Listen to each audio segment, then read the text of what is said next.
Chapter 1. The sun rose and set, a month passed, and the snow still fell hard and soft in the unbelievable cold, preventing Adrianne, her babies, and Lycell from returning to the Samsa ranch. The twin pups were strong enough now, and well fed with the help of Lycell. Adrianne didn't recognize him. The once demanding, indifferent, and excessively sexual Lycell had materialized into a loving and caring uncle, if not a potential mate. He had fought a fierce werewolf who had threatened to make her his sexual slave. He had come to Adrianne's rescue when she needed him the most. Where was Wilder? Where was the lone werewolf?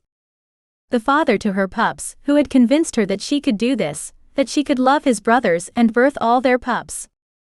Had he abandoned her when he realized that he didn't want to share her with anyone? Adrianne had finally convinced herself it was like being a surrogate, but more intimate. Now she'd realized that she was committed to this life with these handsome werewolves. Lycell faced Adrianne, offering her his assurance. "I think they're strong enough to travel to the ranch. Spring is approaching and it's time we should go," Lycell said, placing the pups in the bed and covering them with soft fur pelts. He strolled over and lay beside Adrianne to keep her warm, holding her in his arms while gazing at her.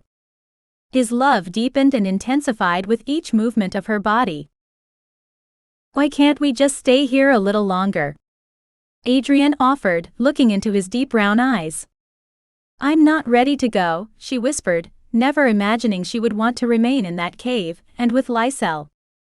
Adrianne glanced up at him, his arms stretched wide, her head propped on his warm, strong, muscular chest. Lycell's arms brought her closer, the fire of lust ignited in them both, her mind conflicted. "How did I come to feel this way?" she questioned, not wanting an answer. Lycell's movement in the bed excited her skin, causing chills to rise. His chiseled face, hard, handsome and beautiful. His body cut with muscles in his arms and chest, the likes of Wilder, yet her body received a different signal from Lycell, a raw, rough, sensual presence which could break erotic barriers and cross all sexual boundaries she'd erected. Time passed and both she and Lycell had changed. Once a callous young girl thinking of makeup, her next boyfriend, and now look at her, a woman with children or pups. It didn't matter what they were, she loved them, and she loved the father and uncle to the pups. Lycell turned, facing Adrianne, drawing her even closer into his strong, muscular, heated arms. Eyeing her every movement and her body, thinking about what would be, Adrianne's fingers trailed along his chest. Their mouths came together like magnets. One positive, one negative. "We can't," Lycell said with a moan. "We have to get back. Drayton must be catching hell from Wilder. I left the ranch without explanation, because I was crazed, out of my mind, because that werewolf had abducted you. I was afraid he would do things to you, before I caught up with him. I didn't have time to tell Drayton where I was going," Lycell admitted, passing his hand over Adrianne's flowing hair, pushing it to the side, then holding her face in his hands, tentatively gazing into her wide eyes. "He must have known that you were looking for me," Adrianne said, stretching, looking over at the pups, hoping they would remain asleep, until she and Lycell had talked. All they did that day was smile and kiss. This was something new to Lycell. He didn't know how to act. He wasn't himself.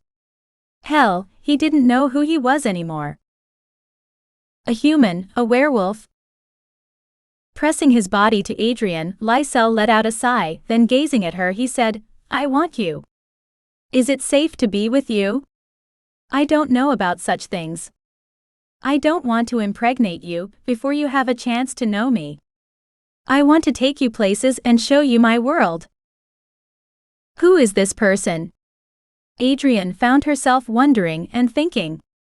She was afraid when they left the confines of the cave, her whole world would change, and she would lose him as she had felt the loss of Wilder. She was eager to see her beloved lone wolf again, but she was also enthralled with Lycell.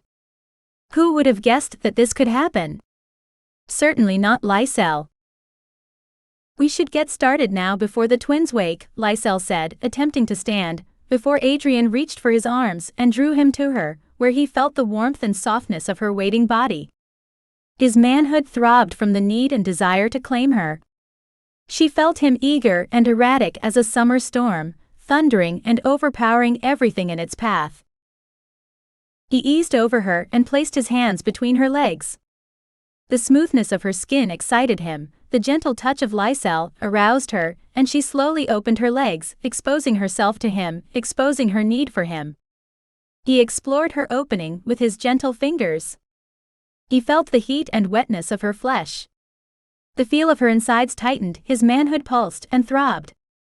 Adrianne felt his fingers explore her needy body.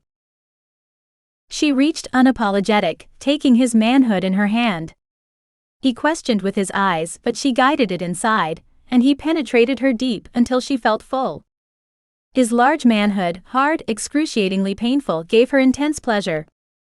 His gentle movements belied who Lycell once was on the outside, cold and aloof, only hot for who he could possess. He could never possess Adrianne, because she belonged to Wilder first. It was his time with her, but it wouldn't be his last. He knew it and she knew it, when their willing bodies crashed together. Lycell's moans of excitement, desire, pleasure and love echoed from the cave, past the hills, the valleys, the lakes, the mountain range, and settled in Wilder's ears.